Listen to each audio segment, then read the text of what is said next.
PM Modi ने launch किया BSNL 4G स्वदेशी नेटवर्क। 97,500 मोबाइल टावर्स का किया उद्घाटन।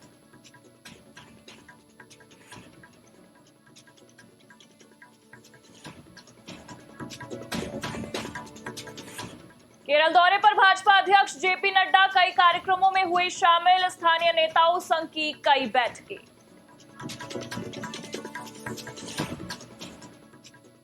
दिल्ली सीएम रेखा का पंजाबी बाग के लोगों को तोहफा। 31 करोड़ की लागत से बनेगी पार्किंग। खड़े हो सकेंगे 225 वाहन।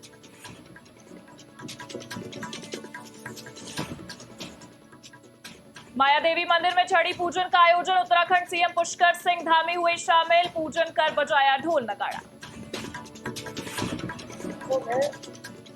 पटना में आरजेडी का कर्पूरी अतिपिछड़ा अधिकार संवाद। तेजस्वी बोले, हम युवा पीढ़ी को अगले मुकाम तक लेकर जाएंगे।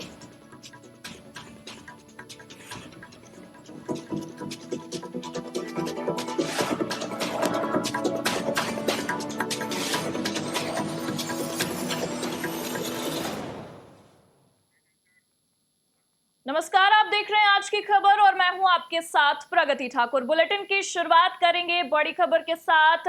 बीएसएनएल 4G सर्विस लॉन्च हो गई है। प्रधानमंत्री नरेंद्र मोदी ने शनिवार को भारत संचार निगम लिमिटेड के स्वदेशी 4G नेटवर्क को लॉन्च किया है।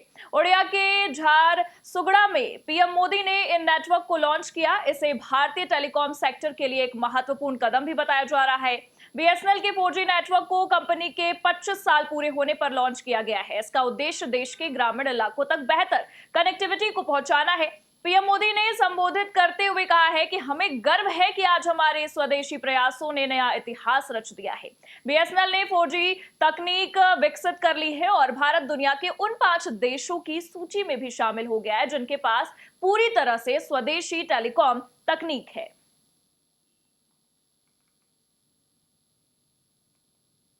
ये ओडिशा के लिए भी गर्व की बात है कि आज झारसुगुड़ा से बीएसएनएल के स्वदेशी 4G नेटवर्क का शुभारंभ हो रहा है, जिसमें करीब 1 लाख, दोस्तों देश के लिए गर्व होगा, 1 लाख 4G टावर है।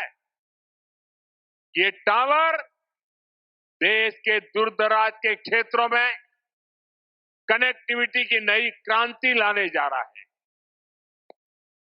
4G तकनीक के एक विस्तार से देश भर में 2 करोड़ से ज्यादा लोगों को सीधा लाभ मिलेगा। करीब 30,000 ऐसे गांव जहां हाई स्पीड इंटरनेट सुविधा नहीं थी, वहां भी अब ये सुविधा मिलने जा रही है। साथियों, इस ऐतिहासिक दिन का साक्षी बनने के लिए इन हजारों गांव के लोग भी अभी हमारे साथ जुड़े हुए हैं। ऐतिहासिक दिन है, केवल बीएसएनएल के लिए नहीं, लेकिन संपूर्ण भारतवर्ष के लिए। प्रधानमंत्री जी के नेतृत्व में जो असंभव कार्य संभव हो पाया है कि भारत ने आविष्कार करके अपना स्वयं 4G स्टैक, जिस सेक्टर में केवल 4 देशों का मुख्य रूप से नेतृत्व होता था, आज भारत 5वां देश बन चुका है अपना संपूर्ण 4G स्टैक बनाने वाला। और इससे करीब 2.5 करोड़ उपभोक्ताओं को दूरसंचार की सेवा मिली है। असम का प्रथम विलेज हो, अरुणाचल का प्रथम गांव हो, जम्मू कश्मीर का प्रथम गांव हो, उत्तराखंड और हिमाचल का प्रथम गांव हो, लक्षद्वीप, अंडमान निकोबार के द्वीप हो, वहां एक सेवा हमारे बीएसएनएल के स्वदेशी स्टैक के द्वारा दिया जाएगा। 50,000 करोड़ की ये योजना है जो आज प्रधानमंत्री जी ने देश को समर्पित किया है। और आज ये कीर्तिमान केवल बीएसएनएल का नहीं है, ये कीर्तिमान 140 करोड़ देशवासियों का है, जिसका नेतृत्व हमारे प्रधानमंत्री नरेंद्र मोदी जी कर रहे हैं। तो आज देश के लिए ये सुनहरा दिन है, जिसके आधार पर जो 4G नेटवर्क की शुरुआत 1 लाख टावर से हुई है, इसको आने वाले दिनों में हम 5G में कन्वर्ट करेंगे। India joined the League of Nations after this launch, who has their own 4G technology and which can be easily upgraded to 5G technology. In this great moment, in this auspicious moment, Honorable Union Minister for Communication and Development of Northeast Region, Jyotiraditya Scindia, came to Guwahati, celebrated 25th year of BSNL from Guwahati itself. He has also gifted a data center for Assam. So I'd like to offer my deep gratitude to Mr. Scindia as well. और इसी के साथ बढ़ते हैं अगली खबर की ओर। I love Mohammad से शुरू हुए विवाद की आग धीरे धीरे फैलती जा रही है। पहले आई लव मोहम्मद और अब आई लव महादेव सामने आया। और बता दें कि बीते दिन बरेली में हुए बवाल के बाद भी मामले ने अलग तूल पकड़ लिया है। बरेली में हुए विवाद के लिए कहीं न कहीं मौलाना तौकीर रजा को ही जिम्मेदार ठहराया जा रहा था और अब उन्हें गिरफ्तार भी कर लिया गया है। बरेली रेंज के डीआईजी अजय कुमार सहनी ने भी बताया कि मौलाना तौकीर रजा को हिंसा का मुख्य साजिशकर्ता मानते हुए गिरफ्तार कर न्यायिक हिरासत में भेज दिया गया है। विधिक प्राविधान के अंतर्गत जो भी कार्रवाइयां पॉसिबल है, वो सब कार्रवाइयां सभी के विरुद्ध इंश्योर की जाएंगी। मौलाना तौकीर रजा के पिछला इतिहास भी निकाला जाएगा, तमाम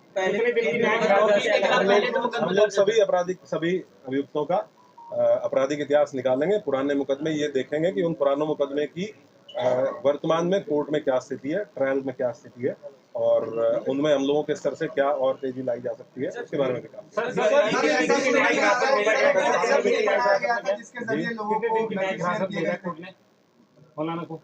कोर्ट नॉर्मली जब भी कोर्ट के समक्ष पेश किया जाता है तो 14 दिन की न्याय कि आप देख रहे हैं सारी चीजें सामान्य हैं, सब लोग अपने काम धाम पर लगे हुए हैं, रूटीन में सारी चीजें चल रही हैं, किसी प्रकार की कोई समस्या नहीं है, सारी चीजें अब ठीक तरीके से चल रही हैं, कोई दिक्कत नहीं है। सर कितनी एफआईआर लगभग जो हिंसा कल हुई थी? इसमें अभी तक कुल 10 एफआईआर पंजीकृत की गई है और उस सारी एफआईआर में साक्ष्यों के आधार पर कार्रवाई की जा रही है। अभी तक कुल जो है 39 व्यक्ति हैं जो चिन्हित किए गए हैं और इसमें जो मुख्य साजिशकर्ता के तौर पर मौलाना तौकीर रजा का नाम सामने आया है, उनको भी गिरफ्तार करके न्यायिक अभिरक्षा में भेज दिया गया है। सर अभी कितने दिन की जुडिशियल कस्टडी? अब न्यायिक अभिरक्षा में भेजा गया है तो ये न्यायालय का विषय है और वो अपना पक्ष न्यायालय में रखेंगे और पुलिस अपना पक्ष रखेगी। आगे जो भी विधिक चीजें हैं वो सुनिश्चित की जाएगी। बढ़ते हैं अगली खबर की ओर। केंद्रीय मंत्री और भाजपा के राष्ट्रीय अध्यक्ष जेपी नड्डा आज केरल पहुंचे, जहां वो कोल्लम और तिरुवनंतपुरम में कई कार्यक्रमों में शामिल भी हुए। नड्डा केरल में माता अमृतानंदमयी की 72वीं जयंती में भी शामिल हुए। इसके अलावा जेपी नड्डा ने भाजपा नेताओं के साथ संगठनात्मक बैठकें भी की हैं। इन बैठकों में तमाम बड़े मुद्दों पर भी चर्चा की गई है। बता दें कि बैठक में संगठनात्मक तैयारियों, आगामी स्थानीय निकाय चुनावों और केरल में पार्टी के जमीनी स्तर पर नेतृत्व को मजबूत करने पर ध्यान केंद्रित किया गया है। भाजपा के राष्ट्रीय अध्यक्ष जेपी नड्डा का ये दौरा दक्षिण में बीजेपी की पैठ मजबूत करने के नजरिए से काफी अहम माना जा रहा है।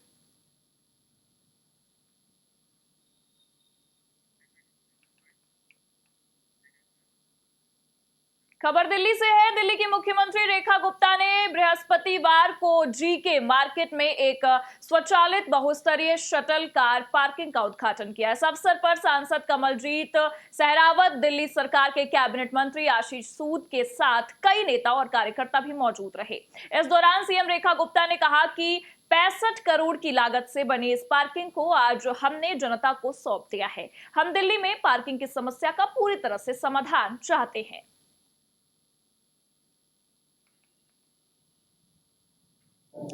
देखिए, आदरणीय प्रधानमंत्री नरेंद्र मोदी जी के जन्म दिवस पे आयोजित सेवा पखवाड़े में रोजाना दसियों योजनाओं का हम दिल्ली को सौगात के रूप में उद्घाटन कर रहे हैं, उन्हें सौंप रहे हैं। और आज ग्रेटर कैलाश में ये शटल पार्किंग जो नगर निगम के द्वारा बनाई गई है, बहुत ही सुंदर भव्य पार्किंग है जिसमें 400 गाड़ियों को खड़ी करने की यहाँ पे जगह है, बिल्कुल फुल्ली ऑटोमेटेड है। और 65 करोड़ की लागत से बनी इस पार्किंग को आज हमने जनता को समर्पित किया है। ग्रेटर कैलाश जैसे एरिया में जहां बहुत ही दिक्कत रहती है गाड़ियों को खड़ी करने के लिए। हम इसी प्रकार से अलग अलग जगह पे जहाँ पे जैसी जरूरत है, कहीं पे शटल पार्किंग और कहीं पे फजल पार्किंग, जितनी जगह की उपलब्धता है, हम चाहते हैं कि दिल्ली से पूरी तरीके से पार्किंग की जो प्रॉब्लम है उसका समाधान मिले और हम लगातार इस तरह की नई पार्किंग अलग अलग क्षेत्र में, खासकर भरे बाजारों में जैसे करोल बाग है, बाकी जगह हैं, वहां पे बनाएं और जनता को समर्पित करें। मुझे खुशी है कि हमारी सरकार ने इस काम को पूरा किया और जनता को समर्पित किया। आज आपने एक बात बोली कि आपका लक्ष्य है कि 100 पार्किंग करने का। बिल्कुल, मैंने बताया कि जितने बाजार हैं दिल्ली में या कंजस्टेड एरिया है जहां पार्किंग की जरूरत है, मैं पूरी तरीके से चाहती हूं कि लगभग 100 पार्किंग का हम टारगेट लेके चलें और दिल्ली में अलग अलग बाजारों को पार्किंग से सुशोभित करें और पार्किंग की दिक्कत को पूरी तरीके से दिल्ली से खत्म करें। और इसी के साथ अगली खबर पटना से है। पटना के वेटनरी कॉलेज ग्राउंड में अति पिछड़ा कार्यक्रम का आयोजन किया गया। अब तक सीएम नीतीश कुमार का वोट बैंक माने जाने वाले अति पिछड़ा वर्ग इंडिया गठबंधन का फुल फोकस है। इसके लिए गठबंधन हर संभव कोशिश कर रहा है। आज आरजेडी अति पिछड़ा संवाद भी कर रहा है। आरजेडी नेता तेजस्वी यादव ने कर्पूरी अति पिछड़ा अधिकार संवाद कार्यक्रम को संबोधित करते हुए कहा, अब नीतीश कुमार जी बिहार चलाने के योग्य नहीं रह गए हैं, अब उम्र हो गई है, अब बिहार को तेज रफ्तार से तेजी के साथ विकास करना है, हम नई सोच के हैं, नया बिहार बनाना है। वही भ्रष्ट अधिकारी और 2-4 जो भाजपा से इधर आ गया है जनता दल यूनाइटेड में, वही लोग जो है नीतीश जी को चलाने का काम कर रहा है। लेकिन हमको बड़ी पीड़ा हुई इस बात को देखते हुए कि उनकी स्थिति अब क्या होगी। अब नीतीश कुमार जी बिहार चलाने लायक योग अब नहीं रहेंगे, अब उम्र हो गई। अब बिहार को तेज रफ्तार से तेजी के साथ विकास करना है और हम नए सोच के नया बिहार बनाना है। इन लोगों ने, एनडीए के लोगों ने अति पिछड़ा समाज को केवल ठगने का काम किया। ठगा है इन लोगों ने, केवल वोट बैंक बना करके रखा है। लेकिन लालू जी ने आपको जो मान सम्मान और जो स्वर दिया, पहले खटिया पे नहीं बैठने दिया जाता था, कुएं से पानी नहीं पीने दिया जाता था। खबर उत्तराखंड से है, जहां मुख्यमंत्री पुष्कर सिंह धामी आज माया देवी मंदिर पहुंचे, जहां उन्होंने छड़ी यात्रा में भाग लिया। छड़ी को हाथों में थामे उन्होंने साधु संतों के साथ पूजा अर्चना की और पारंपरिक छड़ी पूजन भी किया। साथ ही साधुओं के साथ ढोल नगाड़ा भी बजाया। बता दें कि उत्तराखंड में छड़ी पूजन का अपना अलग महत्व माना जाता है। मान्यताओं के अनुसार ये परंपरा पिछले काफी लंबे समय से चली आ रही है और इस पूजन कार्यक्रम में पहुंचकर सीएम धामी ने यह संदेश दिया है कि वो अपने धर्म के प्रति कितने आस्थावान हैं और इसे एक सामाजिक जिम्मेदारी के रूप में भी मानते हैं।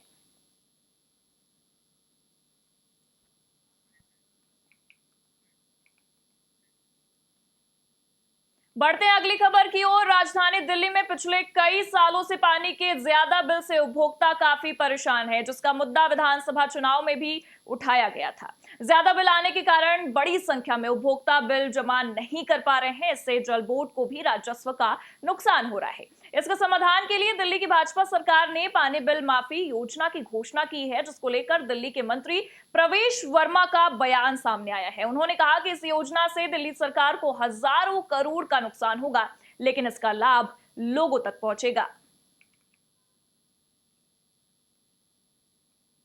वासियों की बहुत ही मांग थी कि वर्षों से जो उनके घरों में बड़े बड़े बिल आ रहे हैं उनको कम किया जाए। उसी दिशा में सरकार ने कदम उठाकर, बहुत बड़ा कदम उठाकर उनको राहत देने का काम किया है। दिल्ली सरकार को हजारों करोड़ का इससे नुकसान होगा, मगर दिल्ली के लोगों को ये फायदा मिलेगा। तो दिवाली से पहले उनको ये तोहफा देने का काम दिल्ली सरकार ने किया है। जल बोर्ड बिल कम करने के साथ साथ उनको साफ पानी देना और निरंतर सप्लाई करना, ये भी हमारा कमिटमेंट है। मगर ये जो बढ़े हुए इंटरेस्ट रेट, वो भी कंपाउंडिंग इंटरेस्ट के साथ में उनको लगाए जाते थे, वो इंटरेस्ट को भी हमने 5% से 2% कर दिया है। तो कई बड़ी हमने राहतें कल दी है। और इसी के साथ फिलहाल के लिए इस बुलेटिन में इतना ही। देश दुनिया की तमाम बड़ी खबरों के लिए आप देखते रहिए आज की खबर।